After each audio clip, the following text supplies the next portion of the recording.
Достар, бүгін қонақта биздин Бакыт байке таанышыбыз болот. 2021ден бери тааныш. Ошол эксплуатация E5ти эксплуатация кылыш жагынан лизингке берип көптөгөн машиналарды байке алып келген Кыргызстанга. Ошонун өзүнүн жеке пикирини биз алайын деп чечтик. Мунун унаанын минустарын бүгүнкү чыгармада только минустарын карайбыз. Ушул унаанын кандай минустары бар, кышында канча жүрөт, элдерге кызыктуу болгон үчүн сизди чакырганбыз да. Саламатсыңарбы?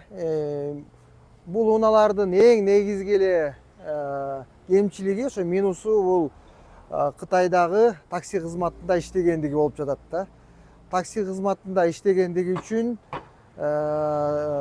таксопарктар бул машинелерди сыгып, бат деген жанакы 120 киловаттык бат зарядтардан зарядтап, зарядтагандыктан ошол батареялары шишип, өзү 300дүк болобу же 400дүк болсо дагы факт менен алганда Бишкекте 200-250дөн ашкан жок да. 100гө болгон жүрүшү, 100 километрден болгон жүрүшү. 100 километр кышындабы же жайындабы? Бул жайында, кышында бул 100гө чейин түшүп атат. Кээ бирлер 80-70ке чейин түшкөндөрү бар. Жанакы батареянын сыйымдуулугунун деңгээли 80%, 70%, 60%га чейин түшкөн E5терди көрдүк.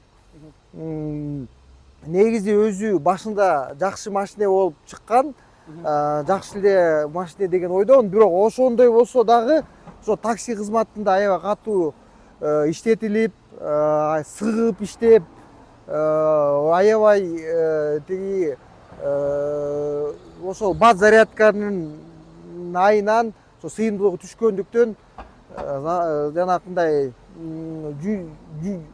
бир заряд менен жүргөн чакырымдары ошол аябай эле аз деңгээлде болуп калды да.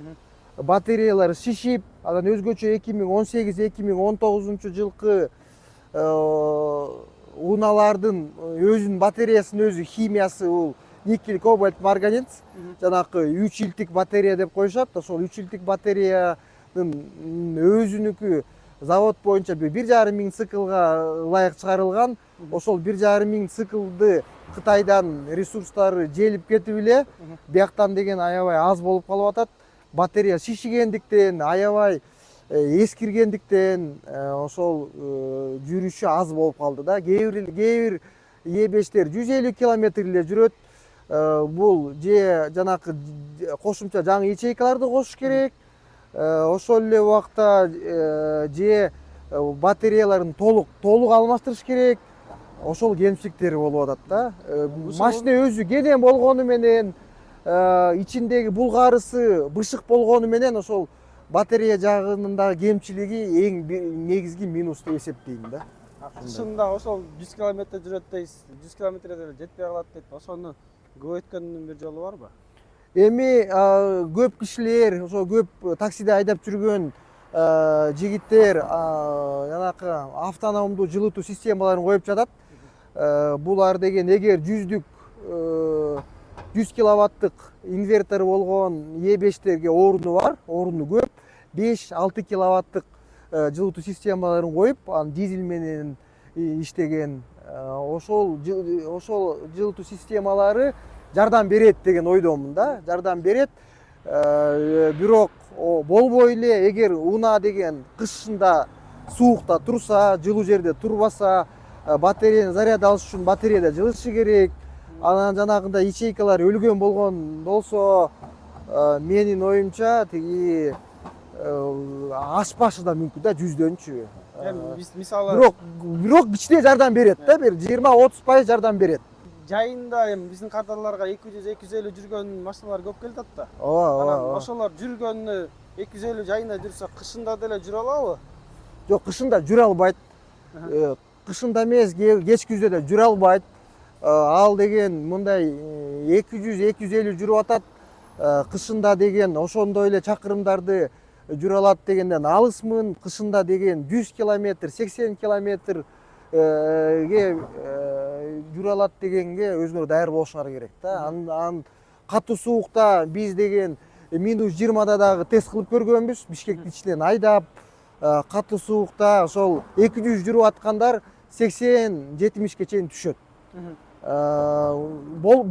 Бирок болгону бизде катуу суук эми 1 ай болот, катуу 1 ай болот, 2 ай болот.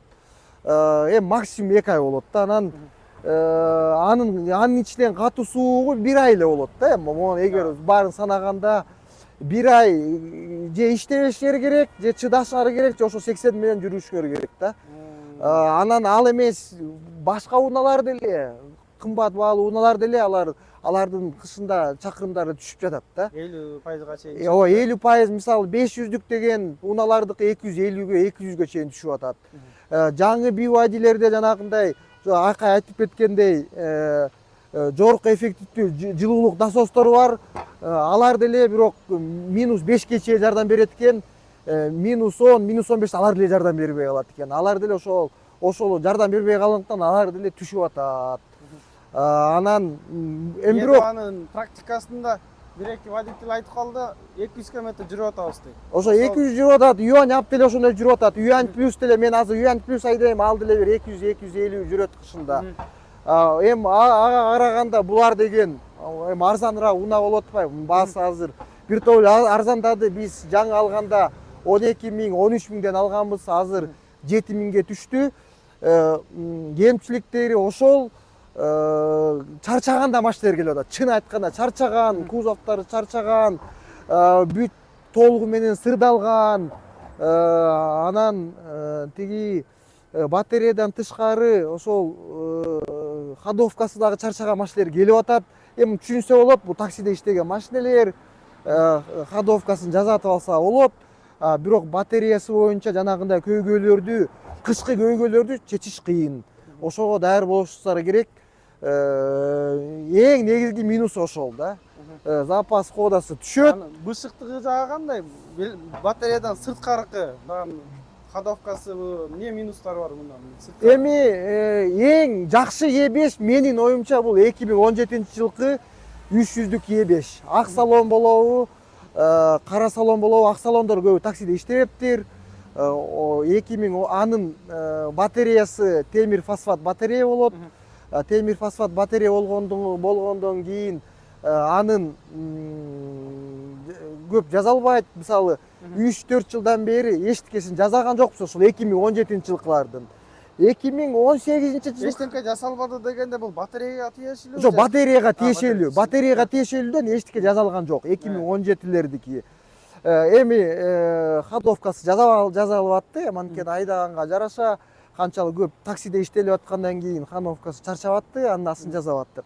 2018 менен 2019-дун ошол батареяда кемчиликтер жана айтылды. Батареялар шишип келип атат. Шишип келгендиктен андан тышкары башка көйгөйдүн бири бул деген ошол эки батареяны ортосуна кошо турган шлейфтери болот. Ошол шлейфтерин кичине бышык эмес жасап коюшуптур да. Бышык эмес жасагандыктан ошол шлейфти алмаштырууга туура келип атат да. Ошол эле никель кобальт марганец батареясындагы жанагы 3 илтик батареядагы ар бир чоң бөлүкчөлөрдү бириктире турган шлейфтер болот. Ошол шлейфтер деген бышык эмес болуп атат. Ошондой көйгөйлөр 2018-2019 уларда чыгып атат. 2017-жылкы E5-терде ал чыккан жок да. Чыккан жок, ачылган дагы жок, раз балансы дагы жок 2017-ники. Бирок 2017-лер Кытайда калбай калган, аны алып келиш кыйын, алар жок да. Жакшылары, ошол ак салондору бизге кирген, аларды биякта ак салонду айдап эле жүрүшөт. BYD E5 айдап жүргөндөр ошо ак салон жакшы экенин билип эле калышты. Кара салондун деле жакшылары бар. Көп тепкиленбеген, көп айдалбаган, бирок алар кымбат кирген. Азыр андай баага алар жок да. Алар жок. Азыркылар кирип аткандардын минустары ошондой. Бирок болбой эле ошондой минустары менен деле эгер таксиге иштете турган болсоңор, жанакындай раз баланс, анан кийин ячейкаларын бөлүүчүлөрүн алмаштырып алсаңар болбой эле таксиге жакшы унаа деген ойдомун да. Ооба булар сырдалган, ходовкасы өлгөн, кээ бирлерин баардык эмес, көбүнчөнүкү кээ бирлеринин батарея шишип өлгөн болуп атат. Бирок аны туура жазатып алсаңар, таксиге иштетсеңер, бензин куйганга караганда жакшы эле деп ойлойм. Ушундай баага да, эми бул ар бир бааста жараша болуп атат. Сиздин негизиңиз мына эмеден электромобиль менен такси кылгандардын кандай пайдачылыгы бар? Ошону сиз эми биздей караганда жакшы билесиз. Эми такси кылгандардын эгер киши деген таксиге Е5 алган болсо, жеке менчик үйү бар болсо, үйдөн заряд кыла турган болсо, бир тобу эконом деген ойдомун. Бир тобу ал жанакындай эгер газ менен айдаган унааларды айдап аткан таксисттер күнүнө 1000 сом, 1200 сом коротуп атышса, электр унааларды айдаган таксисттер күнүнө 100 сом коротушу мүмкүн да. Бирок эгер ал үйүндө зарядкасы бар болсо, жанагы 7 киловаттык зарядкасы бар болсо, эгер деген үйдө жок болсо, жанакы бат зарядка менен кыла турганда күнүнө 500 сом, 1000 сомго чейин чыгып кетип атат да. Анан газдыкындай дагы болуп калып атат да. Ошон үчүн эгер үйдө шарт болсо, анда алса сонун эле. Эгер үйдө шарт жок болсо, азырынча эрте деген ойдомун да. Эгер таксиге иштетем десеңер, эгер өзүмө иштетем десеңер, артыкчылыктары көп эле да. Эми бирок негизги биз ошол берилген маалымат боюнча ушул унаанын эң негизги минустары деген ошол да. Ошону айтайын дегеним. Ошондон дайыма эле мактай бергенде да болбойт. Мен ошо атайын чакырышты эле, ошо Nomad Cars минустарын айтып бер деп. Ошо мен атайын минустарын айтып бергенге ошо келдим эле. Сиз кандай унааны сунуштайт элеңиз? Электромобильби, газ мененби, бензин мененби? Жок, мен эгер таксиге жаңы машинени, жаңы унааны сунуштайт элем да. Жаңы, эгер Кытайда ал деген жанагындай Кытай таксопарктарындай сыгылбаса, мондай жаңы унааны алсаңар кичине кымбатыраак болсо дагы, жаңы унаа деген болбой эле, эгер таксиге иштетем десеңер өзүн актайт да. Лизинг менен аласыңарбы, өзгөрдү акчаңарга аласыңарбы, кредитке аласыңарбы, жанакындай подвыкуп деп алып түшөт, подвыкупка аласыңарбы, болбой эле жаңы электроунааны таксиге иштетсе жакшы деген ойдомун. Жакшы. Бышыктыгы жагынан кандай деп пикирдесиз? Сиз эми 2021ден бери электроунааларды лизингке берип келатасыз да, Бактыбай? Эми бышык боюнча могу болбой эле жанакы 2017-жылкы E5 бышык эле да, жакшы. Мунун деле 2018-2019 булан ходовкасы бышык, бирок жана батареясы өлгөн болуп атпайбы? А жаңы модельдерден мен деген сунуштай тургандан бул Yuan Up'ты сунуштайт элем. BYD E2-ни сунуштайт элем, бирок BYD E2-нин арты кичине эме болуп атат да. Кичине кенен эмес да. Ал бирок жаңы унаа болгондон кийин ал жакшы эле деген ойдомун да. Анан кийин Yuan Plus'ту сунуштайт элем. Эгер дегене баасы арзандаса, анткени кичине баасы да кымбатыраак болуп атат. Анан кийин башка Honda эмени сунуштайт элем, Restyl'ын. Анткени Restyl'ында Honda эмени Restyle ошо батареясы Blade, BYD заводунун батареясын коюшкан.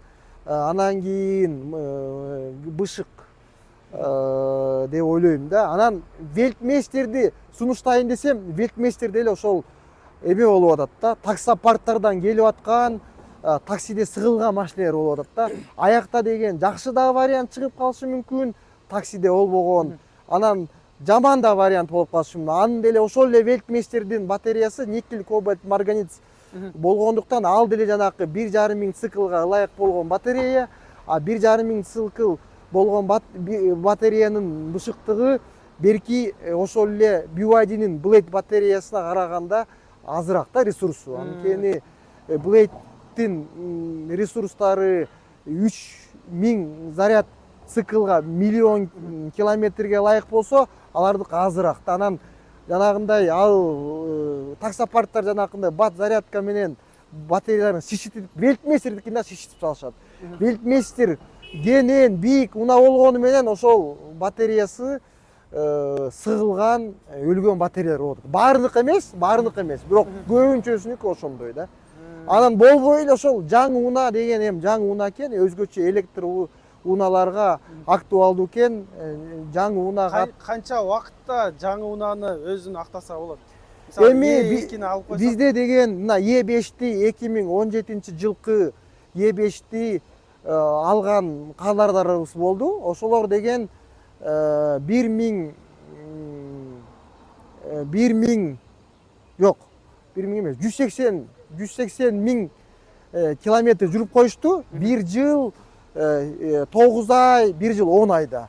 Ошондо ошол эле бензин менен эквивалентин санаганда 8-9 миң доллар бензинден эконом кылышты да. Газ менен санаганда 5-6 миң долларды эконом кылып коюшту да. Анан болбой эле жанакы эми таксисттер деген кээ бирде иштеп аткан таксисттер айтып калып атышат, биз алыс жолго да чыга албай калып атабыз. Ошол да бир кемчиликтеринин бири. Кышында бул жана 80-90-100 100гө түшкөндө алыс жолго бара албай калат да. Алыс жолго бара албай калбайт, а заказдар чыга берет да. Көлгө заказдар чыгат, жайында чыгат. Жайында эми ичине барса болот, бирок кышында бара албай калат. Анан ошондуктан алыс жолго чыга албай калып атабыз деп дагы ошол кемчиликтердин бири ошондон болуп калат да. Эгер деген Бишкек эле жүрсө киши ошончо сумманы эконом кылып коюп атат. Анан жакшы эле деген ойдомун. Азыр карлардар көрүп атат, Бишкекте аябай көп E2лер жүрөт. Эң эле көп ошо E5 менен E2 Бишкектеги. Анан ошо таксиде айдагандар да акырындан ошол электр унааны айдаганга көнүп калышты деген ойдомун. Акырдан көнүп да келатышат да. Анан Бишкек ичинде дагы региондордогу жанакындай зарядкалар коюлуп калды. Биз жаңы алып атканга караганда бир топ эле шарттар пайда болду деген ойдомун. Бирок зарядкасынын баасы кымбат болуп атат. Бирок алар деле бизнес кылып атышат, аларды түшүнсө болот. Таптакыр жок болгондон көрө кымбат болсо да бар болгону жакшыраак. Анан кийин болбой эле ошол зарядкалар кымбат болсо да бар болгону керек болгондо кишилер деген зарядка кылып атышат. Ош, Жалал Абадты көздөйт айдап атышат. Ошол ошондой баз зарядка менен барып келгенде дагы бензинге караганда бир топ эле арзан чыгып атат. Мисалы бир тааныштар бар, Honda MNV менен Жалал Абадка барып келгени 1000 сомго айланып аткан. Эме болгондо тиги бензин менен ошол эле сумма 6-7 миңге барып келчү да. Барып келгени. 6-7 миң. Ооба, ошол кымбат зарядка менен кылганда да эми болгон кичине күткөнү бар. Кышында ыңгайсызыраак. Эми азырынча эми технологиялар өнүгө элек болуп атат. Жаңы мындан дагы жакшы батареялар чыгат деген ойдомун. Көп кишилер айдашты, тааныштары да айдашты. Жанагындай 570тен кийин танк айдагандар болду, Лисянгтарды, Зикирлерди айдаган болду. Тартыш жагынан, ырахат жагынан электр унаага эчтеке жетпейт деген ойдомун да. Ал жагынан жакшы. Эгер ошо эконом сегмент ала турган болсок, бул E5тердин кемчиликтери ушундай, ошого даяр болгула. Ошол бардыгы эле айтып атышат, Номад Карс болобу, башка алып келгендер да болуп атышат, кемчиликтерин айтып, ошол атайын кемчиликтери бар, кемчиликтери ушундай. Эгер жакшы текшерилген унаа болсо Кытайдан, менин оюмча алса болот да. Эгер жакшы текшерилбесе, анан дагы бир кеңеш, эгер чын эле электр унааны текшерем десеңер, мындай жаңыны эмес, колдонулган таксиде жүргөн унааны текшерем десеңер, машинени алып эле көлдү көздөй, же буякта Кара Балтаны көздөй айдаш керек да. Ошол айдаганда гана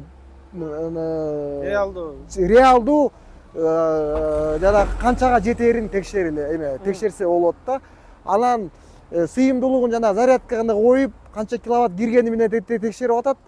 Ал деле бар, бирок мындай күн жылууда болобу, күн суукта болобу, ошону реалдуу текшериш үчүн ошентип айдалат да. Айдалганда гана текшерилет да, канчага жеткенин, кандай жүргөнүн ошо. кемчиликтери жок, машина жок деген ойдомун. Азырынча жаңы унаалар деле алыс жолго жете албайт. Булар деген ошол таксиде иштетилген чарчаган унаалар да болуп атат. Бар эмес, бирок көбүнчөсү. Ошол негизги кемчиликтер ошол да. Рахмат, азыр кайрыбастан тартып коелу. Дагыбы? Жок, өзүм мүмкүн. Салам достор. Бүгүн биздин конокто Бакыт деген байкебиз. Байке 2021ден бери таанышпыз. Байке эски кардардардан болуп, E5-терди биринчи алып келген жана лизингке берген ушул байке. Эми ушул байке толук минустарыны, E5 тууралуу минустарыны айтып кетмекчи бүгүнкү учурда. Эмеден кайрасына тартып коет окшойм, акыркысын. Шлейфтерди эме кылып, ошону сиз эми жасатсаңыз керек, туурабы? Ооба, жасаттык. Ошонун акчалары канча кетти, элдерге да кызыктуу болот да. Ошону да айтып койсоңуз, мисалы, бунда батарея менен проблема болуп калса, ошону канча акчага решать этилет, анан ячейкаларды алмаштырылабы, кандай болот, ошону да бирөөс айтып койсоң жакшы болмок негизи. Мен айтайын азыр анда. Тиги эми жана мен айтып кеткендей эле жогорукуда, булар машинелер таксиде иштетилип жатат, иштетилип бүткөн, таксопарктар, анан таксиде иштеткендердин ээлери машинени аябай сыгышты, чын айтканда сыгышкан, бат-баттан иштетишкен, бат зарядкамен иштегендиктен көп жанагы батареялардын ячейкалары шишиген да. Шишигендиктен бар эмес да, бирок шишип калган болот, кээ бирде бир ячейка шишип калган болот, кээ бирде эки ячейка, үч ячейка шишип калган болот. Бирок ошол шишиген, анан разбаланс болгон ячейкаларын алмаштырса болот да. Алмаштырып, аларды баалары канча болот? Баалары ар кандай да. Мен азыр мынча болот дегенден алысмын, анткени ячейканын баасына жараша, канчалык иштетилгенине жараша, машиненин унаанын моделине жараша, эгер E5 алып турган болсок, бир $200 болушу мүмкүн, $250 болушу мүмкүн. Анан шлейфтердин өзү 2000ден 3000, 5000ге чейин болушу мүмкүн. Бир шлейф жанагындай катуу шлейф да, жумшак эмес, катуу. Ошол Элдияр деген жигит ошону жасап атат, ошондон жасатканбыз. Анан кийин андан тышкары да разбаланс деген болуп калып атат, аны да ошо Элдияр жасап атат. Баарын эми мындай да, бул машинелерди жасатса болот, болгону кичине күч керек, жанакындай жакшы мастерлер азыраак болуп атат, бирок алар көбөйүп атат. Башка жанакы машина иштеген фирмалар дагы ошол атайын жасай турган жерлерди ачып атышат. Эми жакында менин оюмча андай мастерлер да көбөйөт да.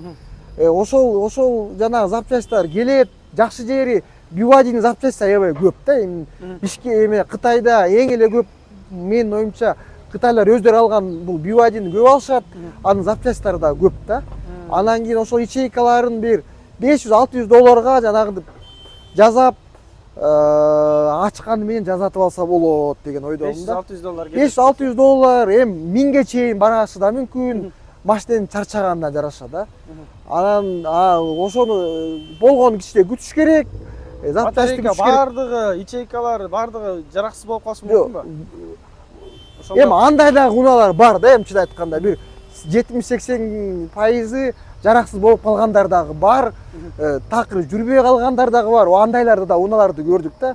Эми бирок болбой эле эгер заказга келген машинелерди эми силер болобу, башкалар болобу, алар эми биксера текшерип атышат да, текшерип алып, анан кийин сыйымдуулугун, пайыздарын көрүп алып атышат. Ошондой текшерилгенден кийин дагы бирок мындай салыштырмалуу жакшы машинелер Кытайда эле калбай баратат да.